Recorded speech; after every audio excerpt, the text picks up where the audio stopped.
ẹ káalẹ́ lẹ́ẹ̀kan sí ẹ̀yin èèyàn wa pátá ní dodo tí ẹ tún ti ń wò wá. Mo kí yín, èyí tẹ́ ń fi ojú ayọ̀ wò wá, mo kí yín gidigidi gan. Pàápàá mo fi àkókò yìí kí gbogbo ẹ̀yin tí ó máa ń ṣíà program wa wípé ọwọ́ tí ẹ fi ń ṣíà program yìí, ọwọ́ yẹn èṣù ò ní gbà lọ́wọ́ yín, ọwọ́ yẹn accident ò ní gbà lọ́wọ́ yín, ọwọ́ yẹn kò ní rọ, stroke ò ní gbà lọ́wọ́ yín pẹ̀lú àṣẹ Èdùmàrè. Lẹ́ẹ̀kan sí orúkọ tèmi òun ni bàbá confam JP, gẹ́gẹ́ bí ẹ ti mọ̀ ní gbogbo àgbáyé. Mo kí ẹ̀yin màmá wa o, mo kí ẹ̀yin bàbá wa, mo tún kí ẹ̀yin ẹ̀gbọ́n mi lọ́kùnrin àti lóbìnrin ní gbogbo ibikíbi tí ẹ ti ń fi ojú ayọ̀ tẹ́ ti fi ń wò mí.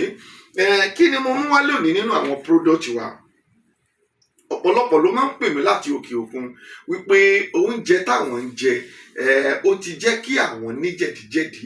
Jẹ́ kí n sọ fún yín dáadáa, ẹ̀yin ọkùnrin àti obìnrin, kò sí tí kò lè ní jẹ̀dí nínú wa. Bí jẹ̀dí bá wà lára ènìyàn, kò ní jẹ́ kí ara gbé pẹ́lí.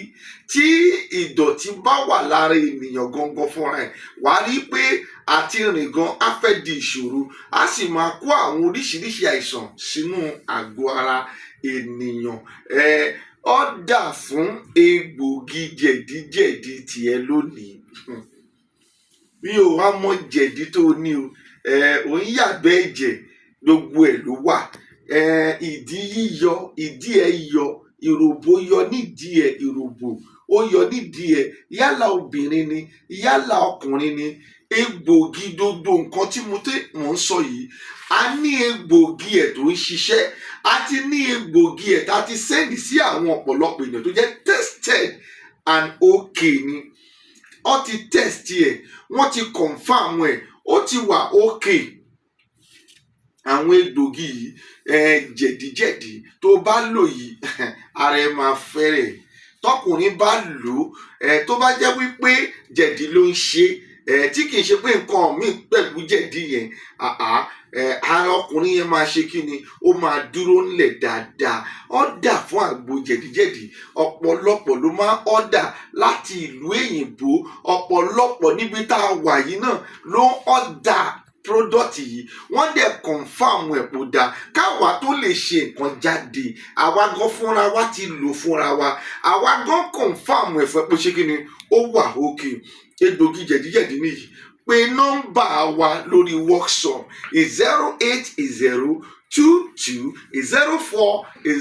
08022040950. ẹlẹ́ẹ̀kejì ẹ̀ nìyí, èyí tó rí yìí, àrùn, egbògi àrùn tó ń bẹ nínú obìnrin ni.